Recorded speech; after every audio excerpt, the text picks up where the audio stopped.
We're doing a follow-up review of the Energizer 2000 watt inverter generator. Hi everyone, welcome back to my next video. Today we're here with my good friend Carolyn from Carolyn's RV Life. Hello. Hi Carolyn. If you've been watching my videos for any length of time, you've probably seen this before. It's the star of this show. Back in June of 2017, the Energizer company contacted me and said, hey, we'd like to you to test our Energizer generator. And I said, okay, I'd like to do that, but I don't own a generator, I don't need a generator, and I have room in my van for a generator. But I know someone who does, and that's you. Yeah, because my generator broke right about the same time. I think my generator, yes. It was in Tennessee because I took my rig, yes, it was around the same time my generator died on my old RV. Right. And so I told them, well, I don't need it or want it, but my friend Carolyn will take it and we'll do all the reviews. This is the 18-month review. And so you've been using it for the last 18 months. I have. And why are you using this? Do you still have an onboard generator? So I do have an onboard generator, but in typical style of RV life, it doesn't work. So 2 RVs now with 2 broken onboard Onan generators. And so when I bought the new RV and the generator was working, I'm like, well, now I have this Energizer generator that I don't need, but then my onboard generator died. So I have been using this. This is about $577 on Amazon right now, and that's about what it was going to cost you to get yours repaired. When I took my old RV into a repair shop in Tennessee when my first generator died, he tried to troubleshoot it for a while and he couldn't find the problem, and then he was like, okay, well, we're gonna have to pull it, we're gonna have to do more work on it, and it's gonna cost a minimum of $500 just to pull it and figure out what was wrong with it. And so when my generator died on this RV, I'm like, okay, automatically assuming I'm gonna go through the same thing, why pay $500 just to try to figure out what's wrong with the generator when for a little over $500 I can have a brand new generator? And it just kind of seems at this point like a no-brainer. The one disadvantage is that you have to drag this one in and out. And it weighs 50 pounds. Has that been a problem for you, moving it around in and out? It's not a problem for me. It's a little awkward with everything that you've got. If you're living full-time in an RV, every nook and cranny is kind of packed, and that's no different for me and my storage. So it can be a little awkward just kind of shimmying it in there. But, I'm still pretty healthy, so lifting 50 pounds isn't an issue for me. I can see, though, if you've got mobility issues, if you're a little bit older, if you've got, if you're challenged with disabilities, that could be an issue. But for me, it hasn't been a problem at all. And so after 18 months, has it been pretty reliable for you? I've not had any manufacturer problems with it at all. It's been extremely reliable. I think maybe one time in the cold or in the wet, I might have had to crank it like 10 times before it started, but once I got over that, it started right up. I turned it off, it started right up again. So again, it just might have been cold. But I've started it other times when it's been sitting out in the cold and it's been fine.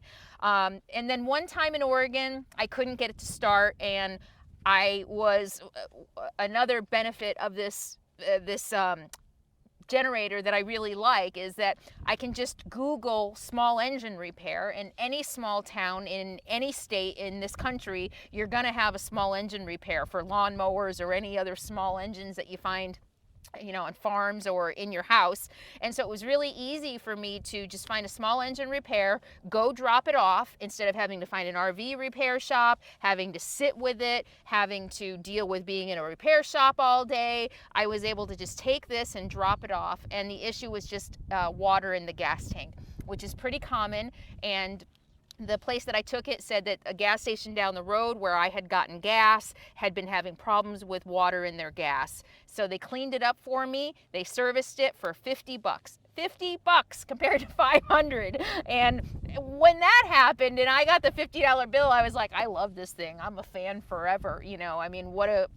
That's right there is like the best selling point, I think, of having a generator like this. It's just so easy to maintain and take care of and so inexpensive to repair. Right. Had that been the Onan onboard generator, that would have become a nightmare. Yeah. Just water, somehow get water in the tank, it would become a nightmare. It would have, and it probably would have cost at least, 4 or 5 times as much to get it done. Absolutely. Yeah. Yeah, so these things are, they have a big advantage there. So it's been utterly reliable, and it's pretty quiet as well.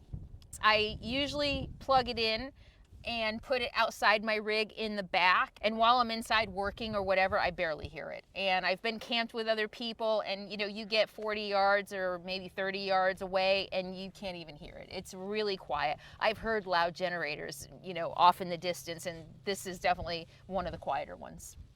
In our 1 year update on this generator, we actually turned it on and ran it and talked over it. So, and that wasn't a problem. And so right up here, I'll have a link to that video. You can go look at it and you can actually see it running, and it does really well. It's as quiet as a Honda. Basically, that's what most of you are comparing it to. Is this going to be worth buying compared to a Honda? It's a lot less expensive, but is it going to be reliable? And your answer is? Yeah. I mean, for 18 months, I've used this quite a bit, even though I do have solar, and I've got 360 watts of solar.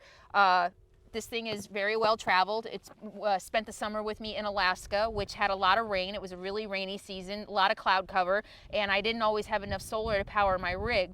And I use this quite a bit, and it doesn't have a counter on it. It's one thing I wish it did have. It doesn't have a counter on it, so I don't know how many hours, but I've used it quite a bit, and it has been really reliable and a really good generator. In fact, that summer in Alaska, it was rained the whole time. Yes. And so you just ran it pretty constantly. There were times I was running it probably 4 or 5 hours a day for multiple days at a time. My biggest draw in my rig is my laptop, and I need my laptop to work, and I've got editing software which really drains my power. And you know, if you're not doing that, you wouldn't need to run it as much as I do. The Energizer has provided me all the power that I need. There are a lot of people out there that are new to RVing, and they wonder how can they use the Energizer to power their coach. They understand that the Onan generator built in is hardwired into it, but right. Can the Energizer run anyone's RV? Yes, it's super easy. The Class C RV comes with a plug that you plug into shore power, whether you're at an RV park or a campground or at a friend's house. It's got a cable. You plug that in and it powers your whole coach. It powers everything inside so that you can use your outlets, you can use your microwave, you can use the air conditioning, and you know, basically all your 120 volt stuff, right? All your 120 volt stuff is powered. You can do the same thing with the Energizer. All you have to do is take that same plug it in over here, and your coach is powered. And it will run your microwave, for example. Yes. It will not run your air conditioner. Well, if you buy 2 of these, you can connect them with the cable. This is parallel ready, that's what it's called. And that way you actually could run your rooftop air conditioner. And the amazing thing is that the 2 Energizers together with the cable would be about $1,250, which is just barely more than one Honda by itself. So you get 4,000 watts and you can run the whole coach and your air conditioner. That's, to my mind, that's really an advantage. Other than water in the gas tank, which is really common with any small engine, it's going to happen. It has nothing to do with, you know, the Energizer itself. Other than that, it has been completely reliable, completely durable. Yeah, I can't say enough about it. I'm really happy. I think I might even just be sold on the idea of an outboard generator as opposed to an Onan. You know, if your Onan breaks, rather than invest the money to fix it. And from everything that I've read and all the research that I've done and all the people who've had experience with it, you spend a bunch of money to get it fixed and it just breaks again. Why not just invest that money in a brand new portable generator? Well, Carolyn, thanks so much for doing this test for me. I mean, you got a generator, but this is like our 4th or 5th video, so it's been a little bit of a pain, and we'll do more. We'll do at least a 2-year, maybe 3-year. If you can find me. If I can track you down. That's that's the hard part. But we want you to see this over the long haul. The Energizer guy wanted to just get it and return it. I said, no, I won't test it unless we can do it a long term. And anything could work for a month. Yeah, anything can work for a month, but this works for at least 18 months, pretty much foolproof. And so tell us again your YouTube channel. So my YouTube channel is Carolyn's RV Life, and I've been living and traveling in my RV for about 3 years, and I would love to see you there. Hey, check her out, folks. Well, there you have it. I just really recommend this. We'll put a link to it, to Amazon, in the description. So if you got anything out of this,